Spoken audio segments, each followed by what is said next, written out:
Rajkumar doctor Rajkumar ಅಂದ್ರೆ ಯಾರಿಗೆ ಇಷ್ಟ ಇಲ್ಲ ಹೇಳ್ರಿ. ಕನ್ನಡ ಕಂಠೀರವ ಪದ್ಮಭೂಷಣ, ರಸಿಕರ ರಾಜ, ವರನಟ ಡಾಕ್ಟರ್ ರಾಜ್ಕುಮಾರ್.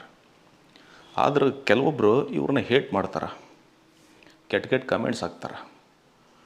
ಹೇಟ್ ಮಾಡಬಾರ್ದನ ಅಂತಂದ್ರೆ ಮಾಡ್ಬೋದು, ಆದ್ರೆ ಪರ್ಟಿಕ್ಯುಲರ್ ಇವರಷ್ಟ ಅವ್ರನ್ನ ಹೇಟ್ ಮಾಡೋಕ್ಕೆ ಸಾಧ್ಯ. ಅವ್ರಿಗೆ ಯಾರಂದ್ರೆ ಅವರು ತಂದೆ ತಾಯಿಗೆ ಒಳ್ಳೆಯ ಮಗ ಅಲ್ಲ, ಅಕ್ಕ ತಂಗಿಗೆ ಒಳ್ಳೆಯ ಅಣ್ಣ ಅಲ್ಲ, ಹಿರಿಯರ ಬಗ್ಗೆ ಗೌರವ ಕೊಡಲ್ಲ, ದುಶ್ಚಟಗಳ ದಾಸರಾಗಿರ್ತಾರೆ.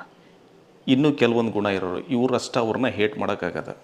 ಯಾಕಂದರೆ ಡಾಕ್ಟರ್ ರಾಜ್ಕುಮಾರ್ ಅವರು ಇದ್ಯಾವುದನ್ನು ತಮ್ಮ ಸಿನಿಮಾ ಮೂಲಕ ಜನರಿಗೆ ತೋರಿಸಿಲ್ಲ, ಜನರ ದಾರಿ ತಪ್ಪಿಸಿಲ್ಲ.